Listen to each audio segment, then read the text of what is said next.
Okay, they're ready. Huh?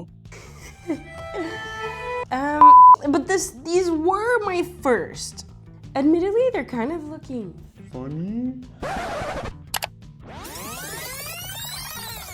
Bonjour and welcome. I've made many sourdough loaves in my life, but only traditional loaves. I've never used my free will to experiment with baguettes. So today, that's exactly what I wanted to make.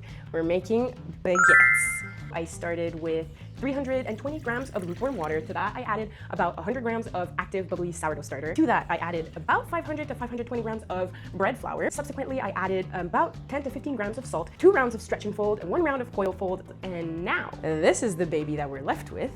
She is beautifully fermented. It's summertime in Canada and it is much warmer than I am used to. Therefore, I believe that she might have overproofed, but I think it's fine.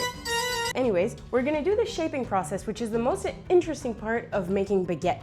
Our doughs are now separated in 3 loaves of 300 grams, and I am hoping to aim for like an 8-inch baguette. That's what I'm aiming for. I've never done this, never calculated, not even sure if it's 8-inch or, because in French we have the pouce or the centimètres. I think it's centimeters or inches. I don't know which one's which and how much is each one, but I remember Subway would sell either 6 inches, 6 pouces, or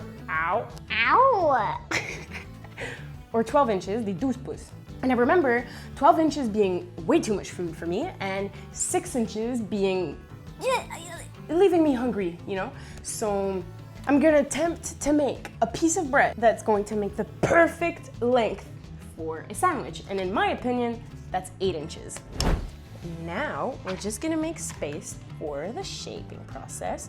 Okay, I'm going to attempt to do the pot thing. There's probably going to be flour everywhere. Not so bad. Okay, the first thing you want to do is actually pat it down and not get rid of, but kind of toss the air bubbles. See, that's a nice air bubble.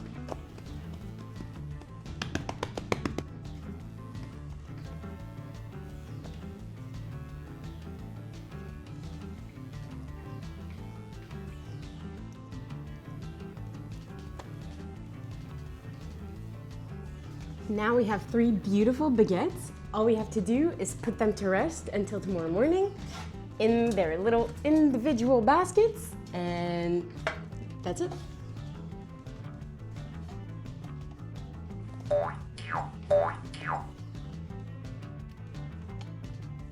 Oh my God. Kind of leaned on there to do a cool shot, and then I got up and I had ugh.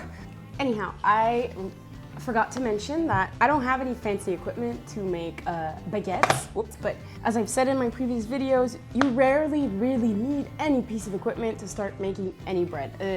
I just took a regular tablecloth and I put them on a baking sheet, a really normal one, and I just formed it into 3 separate beds for each loaves, and this is great.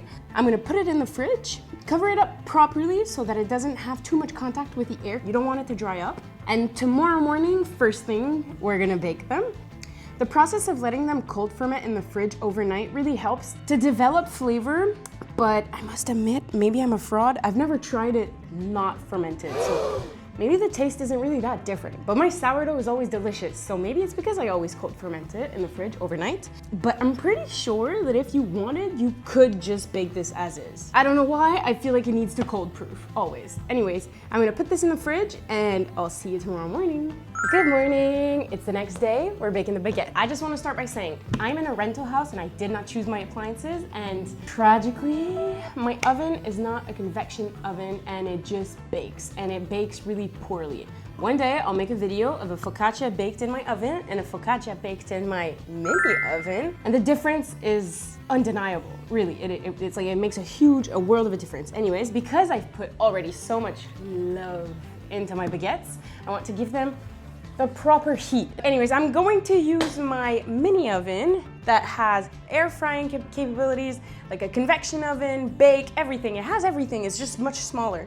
So that's why I took like a very small pan yesterday. Here are our babies, but right before that, it doesn't really take long to preheat. It takes like a couple minutes, so that's what I'm gonna do now. I am going to preheat this bad boy, I think at like 420.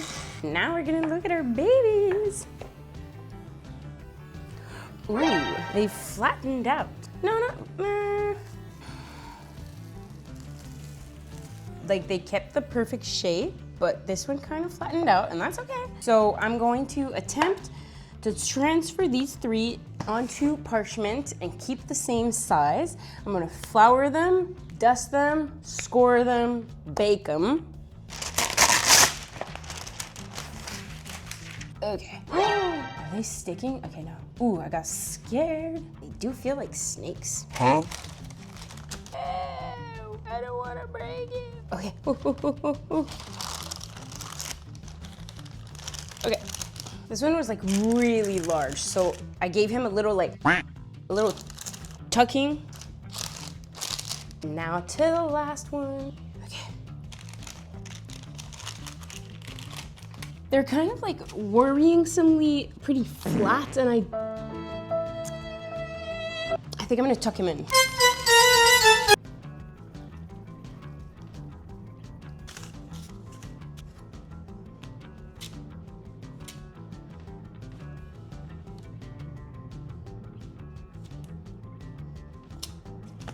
And now they go into the oven, but don't forget your ice cubes.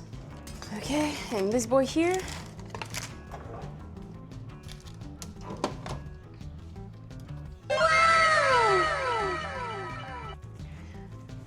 Okay, they're ready. Huh?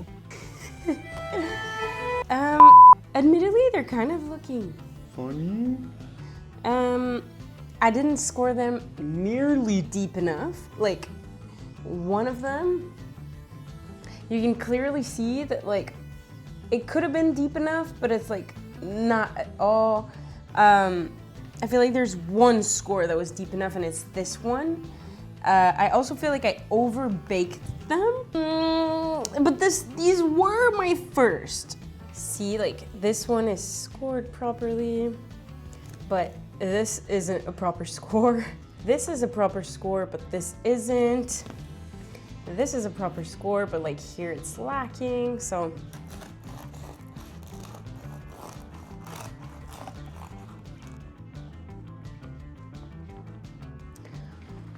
Honestly, huge holes, but not bad. Pass the butter. Always butter. If I had to reflect on where I went wrong, the taste is delicious. The texture, the crust is like very crispy. The inside is super moist and ooey and gooey, and the texture, honestly, I think is 10 on 10. Where I think I went wrong is mostly in the shaping process, I believe. Like, this one is the most blatant one of them all, where the seam was like not really stitched at all, and therefore there's like a huge hole here, and I'm really curious to see like what this inside looks like, but also, it's overcooked. I let them in way too long. So I think I need to work on 2 things. First, the shaping. I need to work on the shaping because I need to work on the shaping. I need to work on the stitching. I also need to work on how I score it. I need to go way deeper than that.